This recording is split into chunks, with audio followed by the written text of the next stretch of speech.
So hello everyone, welcome back to our YouTube channel Insight Scholar Academy, and now today we are going to teach you about motion. तो motion आप सभी को पता है क्या होता है मोशन।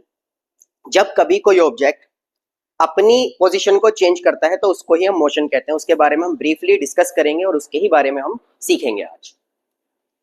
तो ये कुछ टॉपिक हैं जो हम कवर करने वाले हैं। पहला टॉपिक है आपका मोशन। हम मोशन के बारे में सीखेंगे कि मोशन क्या होता है, और हम सीखेंगे रेस्ट क्या होता है। दोनों ही कंडीशन हम सीखेंगे, ये दोनों ही पोजीशन होती है। उसके बाद हम पढ़ने वाले हैं टाइप्स ऑफ मोशन। हम पढ़ेंगे मोशन के कितने टाइप्स होते हैं, मोशन किस किस तरह के होते हैं, कैसे कैसे कौन से मोशन को किया जाता है, उसकी डेफिनेशन पढ़ेंगे और उसके कुछ एग्जांपल्स भी देखेंगे। उसके बाद हम पढ़ने वाले हैं reference point and frame of reference. दोनों चीजों के बारे में हम ब्रीफली आपको बताएंगे।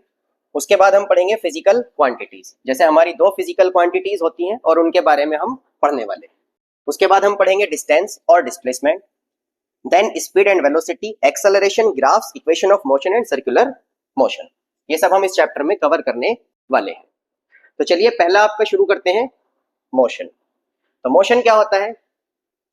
Change in position of an object with respect to time is called motion.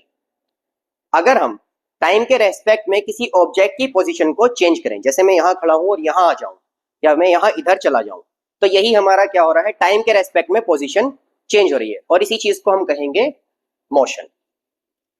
Other definitions, the way an object moves over time in relation to its environment. Motion में सबसे बड़ा रोल प्ले करता है हमारा environment.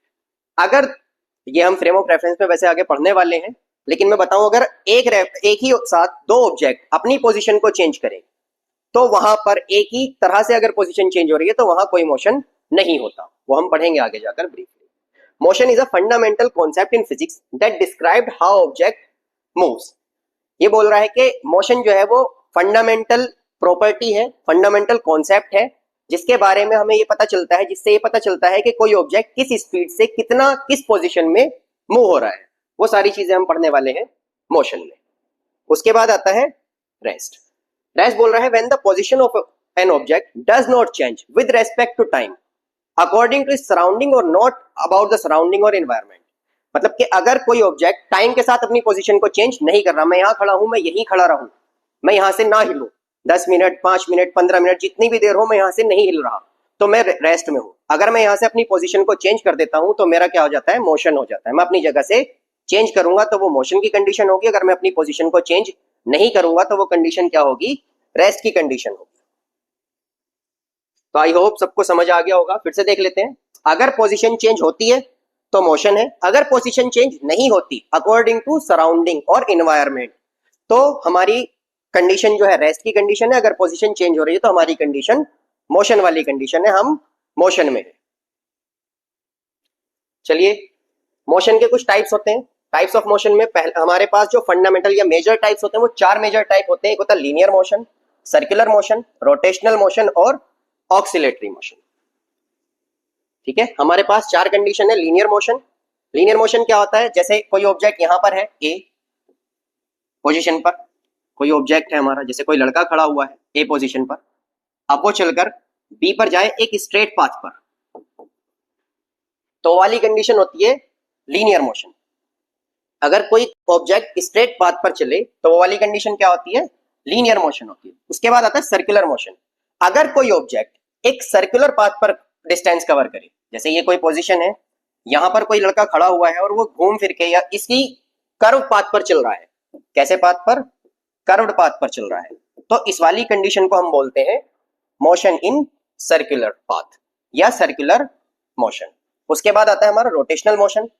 Rotation motion क्या होता है कि एक ऑब्जेक्ट किसी एक्सिस से लगा हुआ है और उसी एक्सिस के अलोंग वो सर्कुलर मोशन को करता है, तो उसको बोलते हैं हम रोटेशनल मोशन। इसके बारे में हम ब्रीफली आगे पढ़ने वाले हैं वैसे तो। उसके बाद आता है ऑक्सिलेटरी मोशन। ऑक्सिलेटरी मोशन क्या होता है, एक ऑब्जेक्ट किसी एक्सिस से लगा हुआ है और इधर उधर ऐसे करके चलता रहे, तो उसको बोलते हैं ऑक्सिलेटरी मोशन, जैसे पेंडुलम ऑफ क्लॉक। चलिए, डेफिनेशन लीनियर मोशन की क्या होता है। Linear motion is defined as an object moving from one place to another in a straight line. जैसे मैंने अभी बताया, कोई ऑब्जेक्ट ए पर है, वो ए से पॉइंट बी पर गया है एक स्ट्रेट पाथ पर, तो उस चीज को हम क्या बोलेंगे, motion in a straight line, ये बोलेंगे लीनियर मोशन। चलिए एग्जांपल है अ train running on a track, एक ट्रेन जब चलती है तो सीधा ट्रैक पर चलती है, सिंपल सी बात है, तो वो भी किसका एग्जांपल है, लीनियर मोशन का है। Free fall of an object, जैसे ऑब्जेक्ट को ऊपर फेंका जाए और वो नीचे आए, तो ये फ्री फॉल होता है, जब नीचे आता है तो फ्री फॉल होता है, और free fall of an object क्या कहलाता है, हमारा एग्जांपल है किसका, लीनियर मोशन का।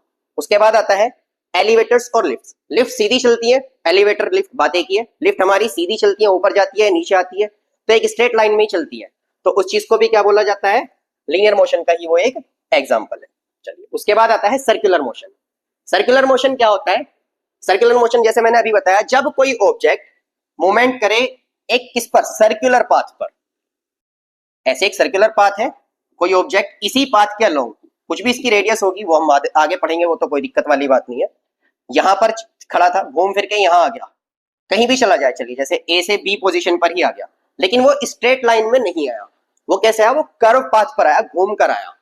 अब वो बी से चाहे ए पर आ जाए, कर्व पाथ पर आए, अगर वो कर्व पाथ पर चलेगा या एक सर्कल बना हुआ हो उस पाथ पर चलेगा, तो उसका मोशन कैसा कहलाएगा, सर्कुलर मोशन कहलाएगा, कर्व पाथ या सर्कुलर पाथ।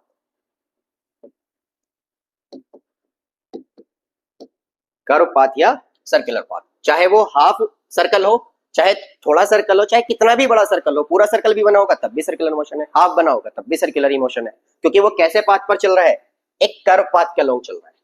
एग्जाम्पल है a stone that is tied on a rope and it's being swing in circle, जैसे एक स्टोन को बांध ले जाए किसी रोप से और उसको ऐसे करके घुमाया जाए तो वो गोल घूमेगा, जब वो गोल घूमेगा तो उसकी पोजीशन कैसी होगी, उसकी पोजीशन होगी हमारी सर्कुलर पाथ पर, और वो सर्कुलर मोशन करेगा। उसके बाद है walking in circular path with a constant speed, ये भी बहुत अच्छा रोल प्ले करती है, हम बाद में समझेंगे इसको कि कांस्टेंट स्पीड क्या रोल प्ले करती है, लेकिन फिलहाल हमें समझना क्या है, किसी सर्कुलर पाथ पर अभी हम चले, जैसे मैंने अभी बताया था कि कोई एक ऑब्जेक्ट ए से बी पर सर्कुलर पाथ पर चल रहा है, कर्व हो, वो सर्कुलर हो, पूरा सर्कल हो या आधा हो या कितना भी हो, एक कर्व पाथ होना चाहिए या एक सर्कुलर पाथ होना चाहिए, तो उसको ही क्या बोला जाता है, सर्कुलर मोशन बोला जाता है। एग्जाम्पल है उसका, ठीक है, ब्लेड्स ऑफ अ फैन, जैसे फैन होता है, फैन गोल घूमता है, जब गोल घूमता है तो क्या होता है, उस वो सर्कुलर पाथ पर घूमता है, सिंपल सी बात है, देखा होगा सभी ने, तो उसके ब्लेड भी कैसा होते हैं, मतलब के सर्कुलर मोशन करते हैं। उसके बाद आता है रोटेशनल मोशन, मैंने जैसे अभी बताया था, रोटेशनल मोशन में कोई भी ऑब्जेक्ट अपने एक्सिस के अलोंग मतलब मूवमेंट करेगा। Rotational motion is said that movement of an object along its axis in a circular path is called rotational motion, मतलब कि कोई ऑब्जेक्ट अपने एक्सिस से लगा हुआ है, ठीक है, जैसे फैन होता है अपने एक्सिस पर टंगा हुआ होता है और वो घूमता है गोल, तो वही क्या कहलाता है, रोटेशनल मोशन का एक एग्जांपल है। जैसे फैन होता है लटका हुआ होता है अपने एक्सिस पर और फिर यहाँ से गोल उसके जो पूरा स्ट्रक्चर होता है वो गोल घूमता है, ठीक है, वही क्या है, आपका सिंपल एक रोटेशनल मोशन है। चलिए इसका एग्जांपल है the motion of blades of helicopter is also rotational motion. देखिए हेलीकॉप्टर या फैन सेम ही स्ट्रक्चर होता है, बिल्कुल जो इनका स्ट्रक्चर है या फ्रेम ऑफ वर्क है वो बिल्कुल ही कैसा है, सेम है। एक हेलीकॉप्टर के जो फैन होते हैं वो कैसे गोल घूमते हैं, जैसे फैन होता है, फैन मैंने बताया, या हेलीकॉप्टर के ब्लेड्स हैं वो भी कैसे घूमेंगे, गोल घूमेंगे, फैन में भी गोल घूमेंगे, ब्लेड्स है फैन के भी, और हेलीकॉप्टर के भी सेम ऐसे ही ब्लेड्स लगे हुए हैं, वो भी गोल ही घूमेंगे, मतलब एक सर्कुलर पाथ पर घूमेंगे, लेकिन घूमेंगे कब, जब वो अपने एक्सिस से लगे हुए होंगे, अलोंग देयर एक्सिस, वो जुड़े हुए होते हैं अपने एक्सिस से और तब गोल घूमते हैं, तो वही एग्जांपल हमारा क्या होता है, रोटेशनल मोशन का होता है। Rotational motion of earth along its axis, देखो फिर वही वाली बात है कि ये एक्सिस से लगा हुआ है, जो अर्थ होता है अपने एक्सिस पर ही घूमता है।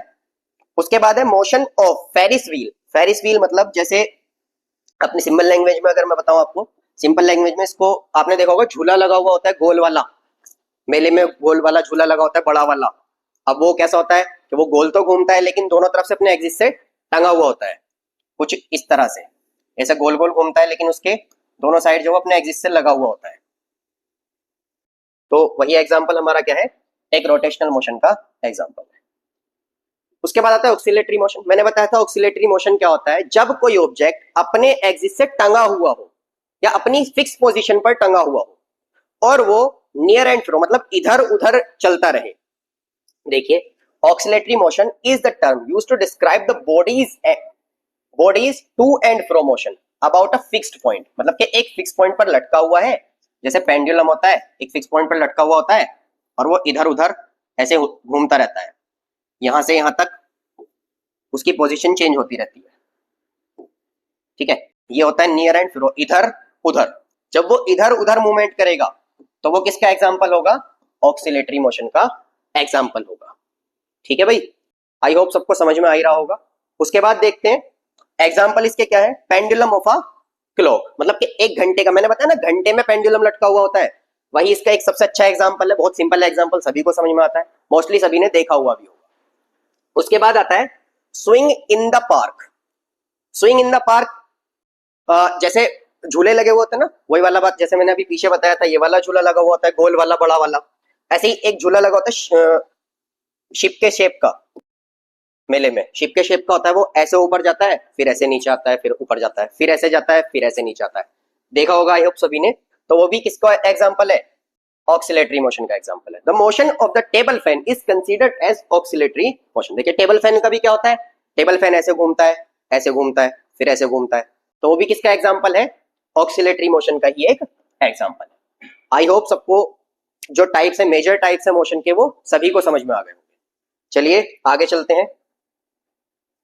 उसके बाद बोला है टाइप्स ऑफ लीनियर मोशन। ये आपके सिलेबस में जो टाइप्स हैं यही दिए जाते हैं लीनियर मोशन के मोस्टली। मेजर टाइप्स हैं, मेजर टाइप्स के बारे में इतना ब्रीफली कुछ नहीं लिखा हुआ होता है, लेकिन जो ये वाले टाइप्स हैं लीनियर मोशन के, इनके बारे में आपको ब्रीफली आपकी बुक में बताया जाता है।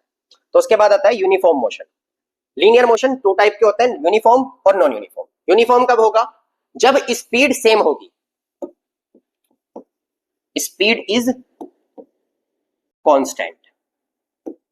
और नॉन यूनिफॉर्म कब होगा? जब स्पीड कांस्टेंट नहीं होगी, वेरिएबल होगी। कांस्टेंट का मतलब होता है जो कभी नहीं बदलता।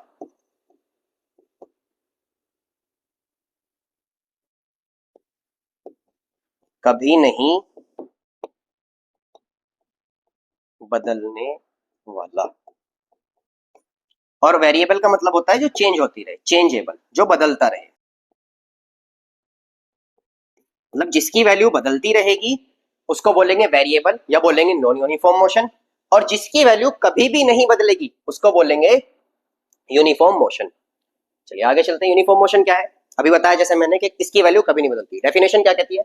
When an object moves with a constant speed, बताया ना मैंने कांस्टेंट। कांस्टेंट का मतलब जो कभी भी नहीं बदलता उसको बोलते हैं कांस्टेंट। अब बोला है कि when an object moves with a constant speed then its motion is said to be uniform motion. जैसे मैंने अभी बताया है कि जब कोई ऑब्जेक्ट अपनी स्पीड को चेंज ना करे, सेम स्पीड से चलता रहे, कांस्टेंट स्पीड से चलता रहे, जैसे स्टार्टिंग की 2 सेकंड में 10 मीटर चला, उसके बाद फिर 2 सेकंड में 10 मीटर चला, उसके बाद फिर से 2 सेकंड में 10 मीटर चला, तो ये सारी की सारी चीजें देखो आप कि इसने अपनी स्पीड नहीं बदली। यहां भी सेम स्पीड, यहां भी सेम स्पीड और यहां भी सेम स्पीड। तो ये एक एग्जांपल है किसका?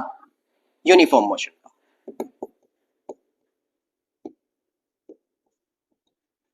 चलिए आगे देखते हैं एग्जांपल।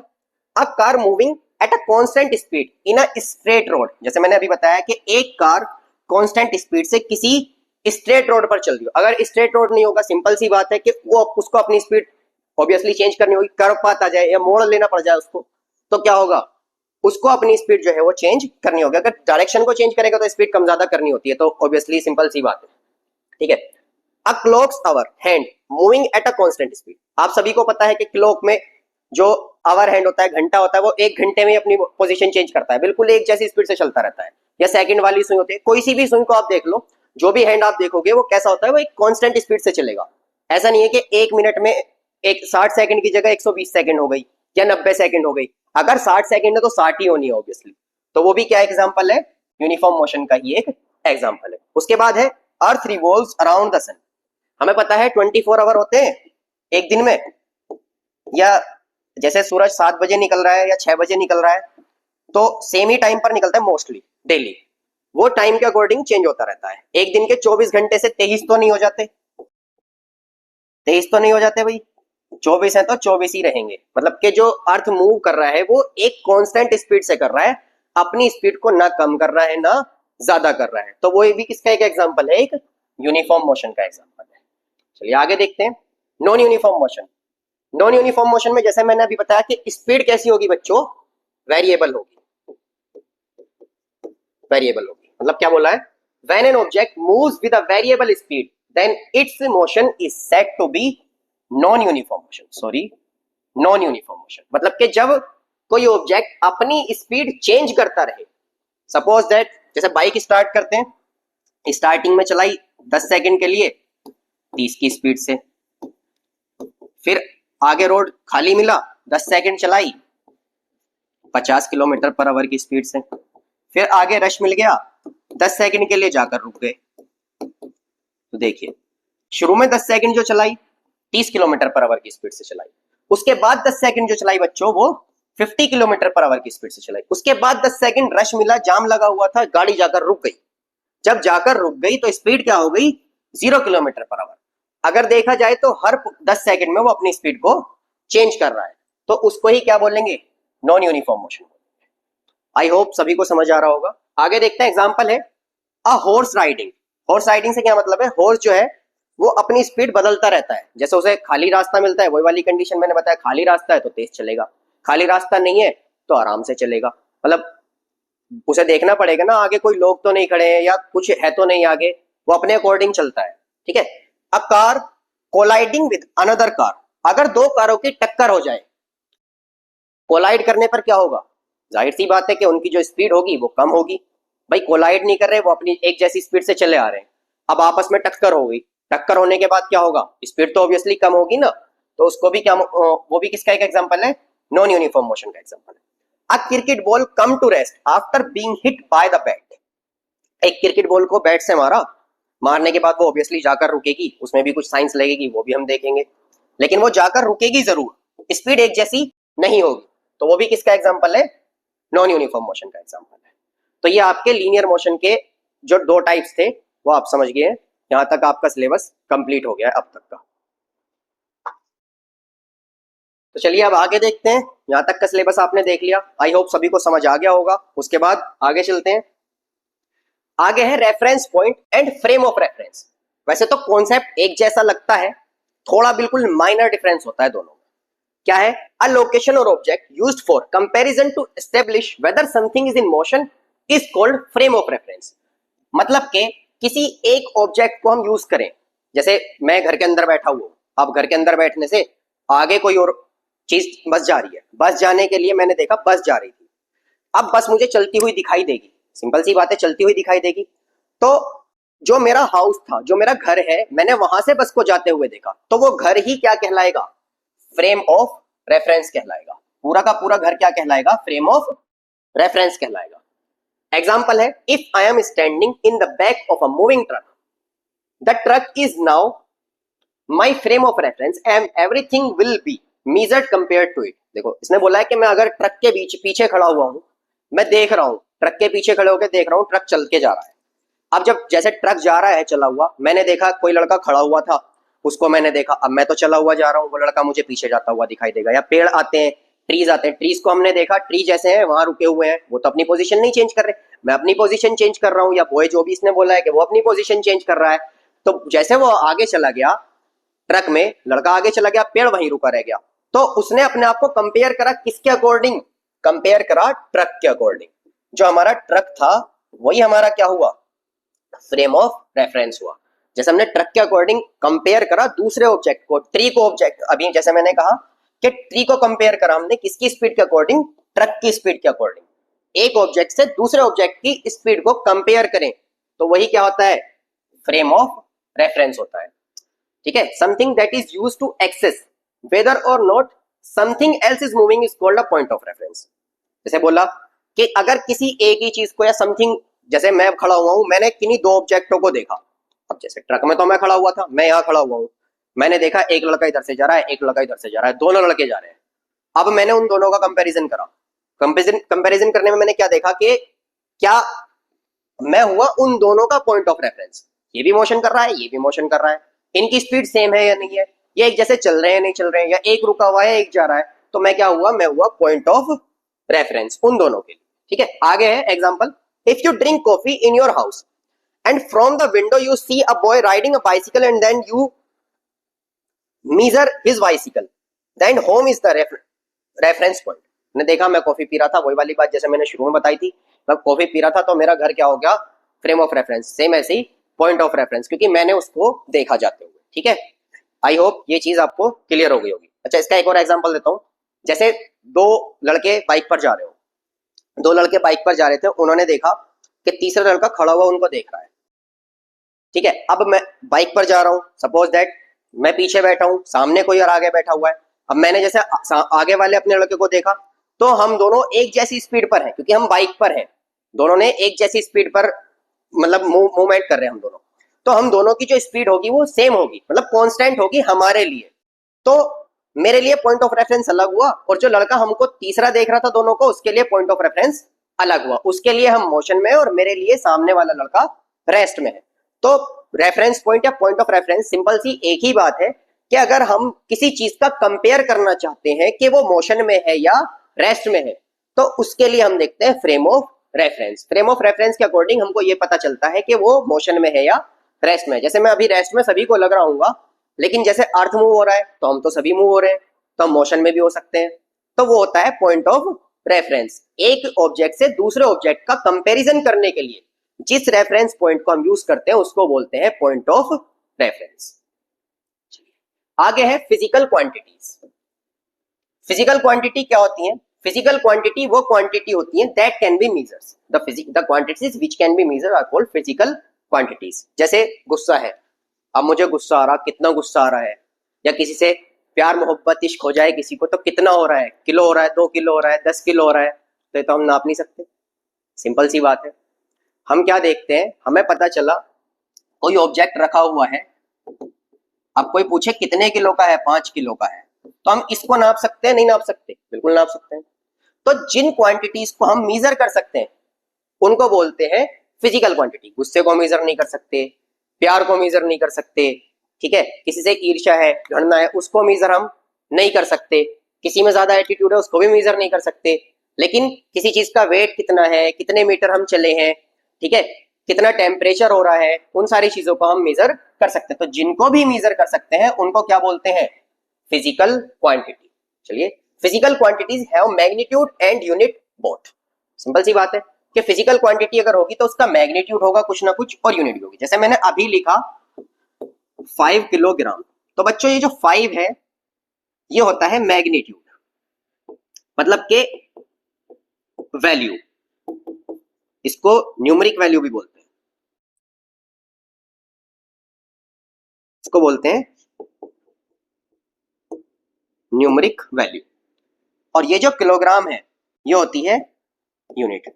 मैं कहूं किसी चीज का वेट करके आया मैं, मुझे पता चला 5 है, भाई 5 क्या है? किलोग्राम है, मीटर है, लीटर है, या मीटर पर सेकंड है, या न्यूटन है, ऐसा तो नहीं। तो पूरी की पूरी फिजिकल क्वांटिटी को बताने के लिए हमें दो चीजों का यूज करना पड़ता है, एक तो उसकी न्यूमेरिक वैल्यू का बच्चों, और दूसरा उसकी यूनिट का। तो जब दोनों चीजों का हम यूज करते हैं तभी बनती है हमारी एक फिजिकल क्वांटिटी। फिजिकल क्वांटिटी को डिनोट करने के लिए न्यूमेरिक वैल्यू और यूनिट दोनों की रिक्वायरमेंट होती है। बोल सकते हो मैग्नीट्यूड और यूनिट दोनों की रिक्वायरमेंट होती है। चलिए आगे देखते हैं। Some physical quantities have only magnitude. Sorry, ये सही लिखा हुआ नहीं है, ठीक है। There are 2 types of physical quantities, एक होती है स्केलर क्वांटिटी बच्चों, और एक होती है वेक्टर क्वांटिटी। चलिए मैं बताता हूं ये क्यों लिखा हुआ है ऐसे। वैसे मैग्नीट्यूड नहीं, यहाँ यूनिट भी आएगा, लेकिन ऐसा होना था कि यहाँ डायरेक्शन और मैग्नीट्यूड दोनों नहीं है, दोनों नहीं होती। मैं बता दूंगा क्या कंडीशन है। चलिए आगे देखते हैं। पहली होती है स्केलर क्वांटिटी, दूसरी होती है वेक्टर क्वांटिटी। तो पीछे भी हमने पढ़ा है कि दो टाइप की होती है, स्केलर क्वांटिटी और वेक्टर क्वांटिटी। स्केलर क्वांटिटी जिनके पास मैग्नीट्यूड होता है, यूनिट होती है, लेकिन डायरेक्शन नहीं होती। क्या नहीं होती? मैग्नीट्यूड होता है। अच्छा, मैग्नीट्यूड में हमारी न्यूमेरिक वैल्यू भी होती है, आ जाती है, ठीक है, और उसके पास डायरेक्शन नहीं होती, ठीक है। जैसे एग्जांपल है डिस्टेंस।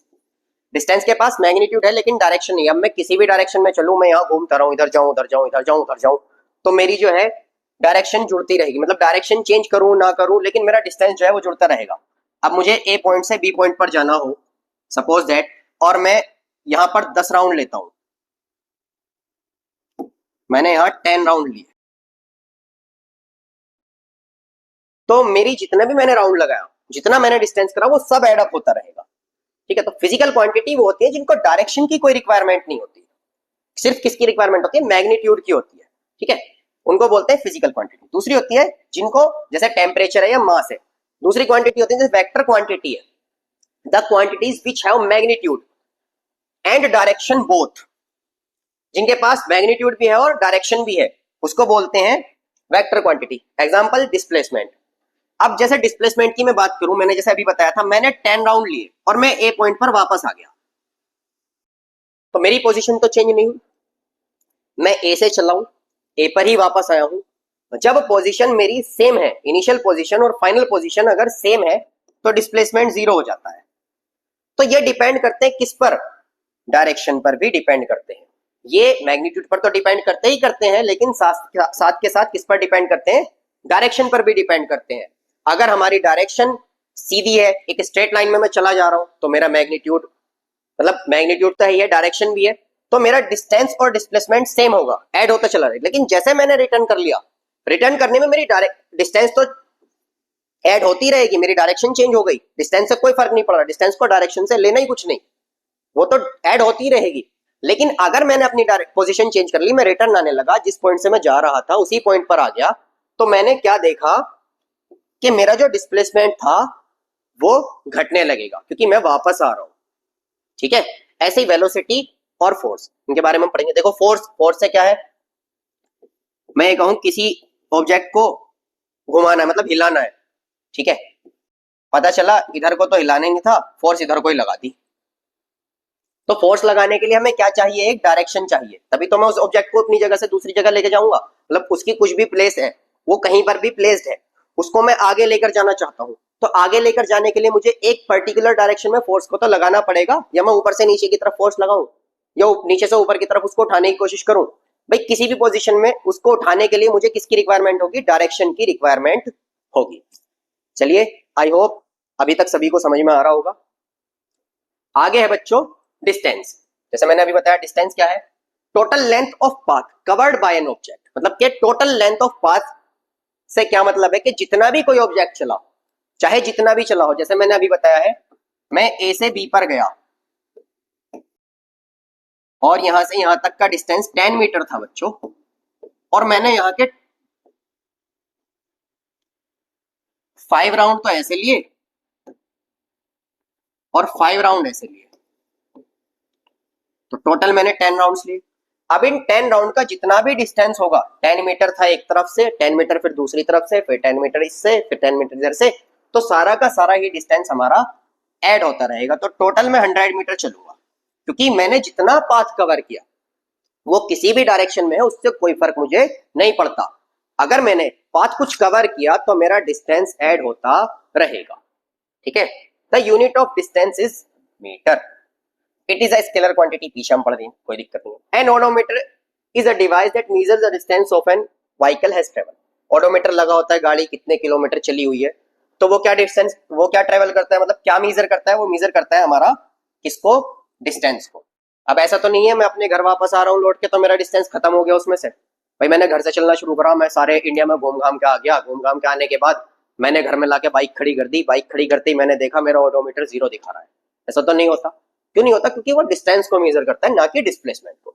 चलिए, डिस्प्लेसमेंट क्या है, total length of path covered by an object in a particular direction. फिर वही वाली बात कि एक पर्टिकुलर डायरेक्शन में अगर मैं चलता रहूं, तो मेरा जो पाथ होगा वो क्या कहलाएगा, डिस्प्लेसमेंट कहलाएगा। या इसकी एक डेफिनेशन होती है, shortest path between the final and initial position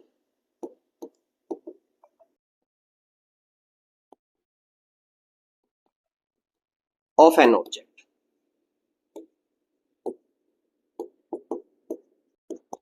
मतलब के फाइनल और इनिशियल पोजीशन जो भी थी किसी ऑब्जेक्ट की, उनका शॉर्टेस्ट डिस्टेंस जो होगा वो डिस्प्लेसमेंट होगा। जैसे मैं ए से बी पर गए कर्व पाथ पर, तो मैं कर्व पाथ पर अगर अपना डिस्प्लेसमेंट निकालना चाहूं तो कभी नहीं निकलेगा, वो निकलेगा शॉर्टेस्ट पाथ पर। और शॉर्टेस्ट पाथ हमेशा जो होगा वो एक स्ट्रेट लाइन होगी। क्या होगा बच्चों? एक स्ट्रेट लाइन होगी। मैं अगर डिस्प्लेसमेंट निकालना चाहता हूं तो मुझे देखना होता है अपनी फाइनल पोजीशन और इनिशियल पोजीशन को। जब मेरी फाइनल पोजीशन और इनिशियल पोजीशन अगर सेम हो जाए किसी वजह से तो डिस्प्लेसमेंट क्या हो जाता है? जीरो हो जाता है। वो हम आगे अभी देखेंगे। The unit of distance is metre, displacement is metre. ठीक है, it is a vector quantity. ये हमने बताया कि एक पर्टिकुलर डायरेक्शन में अगर वो मूवमेंट कर रहा है तो वो क्या होता है? ऐड होता चला जाता है। मैं अगर सीधा यहाँ से यहाँ जाता चला जाऊं, जब तक मैं सीधा चलता रहूंगा तो मेरा डिस्प्लेसमेंट ऐड होता रहेगा। जब मैं रिटर्न आ गया तो मेरा डिस्प्लेसमेंट घटना शुरू हो गया, क्योंकि ये डिपेंड किस पर कर रहा है? पोजीशन पर डिपेंड कर रहा है, क्योंकि ये एक वेक्टर क्वांटिटी है। आई होप यहाँ तक आपको सब क्लियर। तो चलिए आगे देखते हैं। अब हमारा टॉपिक है difference between distance and displacement. बहुत ज्यादा कंफ्यूजिंग टॉपिक लगता है, स्टूडेंट्स को बहुत कंफ्यूजिंग करता है, होता भी है थोड़ा सा लेकिन ज्यादा नहीं होता। To calculate distance the direction is not considered. जैसे मैंने अभी बताया कि डिस्टेंस का डायरेक्शन से कोई भी लेना देना नहीं है। डायरेक्शन कोई भी हो, मेरा डिस्टेंस ऐड होता ही रहेगा। तो डायरेक्शन हमारा डिस्टेंस हमारा कभी भी डायरेक्शन पर डिपेंडेबल नहीं है। ठीक, तो कैलकुलेट डिस्प्लेसमेंट, ऑब्वियसली डायरेक्शन तो है, कंसीडर करनी पड़ेगी। उसके बाद है the distance can only positive values है, ओनली पॉजिटिव वैल्यूज, मतलब जो डिस्टेंस होगा वो हमेशा पॉजिटिव होगा। सिंपल सी बात है, मैं ऐसा तो नहीं कहूंगा मैं चलने से 10 मीटर पहले की बात कर रहा हूँ, माइनस में तो तभी हो सकता है। बस अगर मैं चला हूं तो ऑब्वियसली मेरा जो डिस्टेंस होगा वो पॉजिटिव ही होगा। Displacement can be positive, negative and even zero. देखो पॉजिटिव और जीरो तो बहुत सिंपल सी बात है, समझ में सभी को आ जाता है। लेकिन ये ऐसा लगता है ना पॉसिबल ही नहीं है कि नेगेटिव का हुआ, भाई मेरी इनिशियल पोजीशन मेरी फाइनल पोजीशन सेम थी, भाई मैं यहाँ से चलना शुरू करूं, चल के वापस आ जाऊं तो मैं तो इधर की डायरेक्शन में चला जाऊंगा। लेकिन अगर बात डायरेक्शन को कंसीडर करके कहें, जैसे हमने पढ़ा हुआ है हमारा ऐसे एक एक्सिस होता है, यहाँ से अगर मैं इधर को चलता हूं तो पॉजिटिव होता है, और अगर मैं इधर चलता हूं तो बच्चों नेगेटिव होता है। ये सभी को पता है कि कभी भी हम जब एक्सिस की बात करते हैं तो एक्स एक्सिस जो हमारा होता है वो पॉजिटिव होता है, और जो एक्स डैश एक्सिस होता है बच्चों वो नेगेटिव होता है। मोस्टली सभी को ये बात पता हो। ठीक है, तो अगर मैं डायरेक्शंस को कंसीडर करके कहूं, कोऑर्डिनेट्स के अकॉर्डिंग बात करूं, तब मेरा डिस्प्लेसमेंट कैसा हो सकता है? नेगेटिव हो सकता है। चलिए आगे बोला है the distance can be measured along a non straight path. जैसे मैंने अभी बताया कि डिस्टेंस जो है वो एक नॉन स्ट्रेट पाथ पर मेजर हो सकता है। जैसे मैंने बताया कि यहां से मैं यहां गया बच्चों, तो यहां से यहां तक जाने में मुझे जितना भी चलना पड़ा वो सारा मेरा ऐड होता रहेगा, क्योंकि ये कोई स्ट्रेट पाथ हो या ना हो उससे तो मैंने बताया कोई फर्क ही नहीं पड़ रहा। ना तो उसे पाथ से कोई लेना देना होता है, ना उसको डायरेक्शन से कोई लेना देना होता है, डिस्टेंस तो ऐड होता रहेगा। ठीक है, लेकिन अगर बात डिस्प्लेसमेंट की करें तो वो केवल और केवल किस पर होगा बच्चों? एक स्ट्रेट पाथ पर होगा। जैसे मैंने बताया शॉर्टेस्ट पाथ जो होगा वो हमेशा ही एक स्ट्रेट लाइन होगी। जैसे मैंने यहां भी बताया था कि शॉर्टेस्ट पाथ हमेशा एक स्ट्रेट लाइन ही होगी। उसके बाद है it is denoted by T. इसको हम डी से डिनोट करते हैं, it is denoted by S, इसको एस से डिनोट करते हैं। It is a scalar quantity, ये हम 2 बार पढ़ चुके हैं ऑलरेडी, और ये एक वेक्टर क्वांटिटी है। ये सारी चीजें आपको यहां तक क्लियर हो गई होगी। तो आज का लेक्चर यहीं पर खत्म करते हैं। वीडियो को लाइक करें, चैनल को सब्सक्राइब करें और ज्यादा से ज्यादा शेयर करें।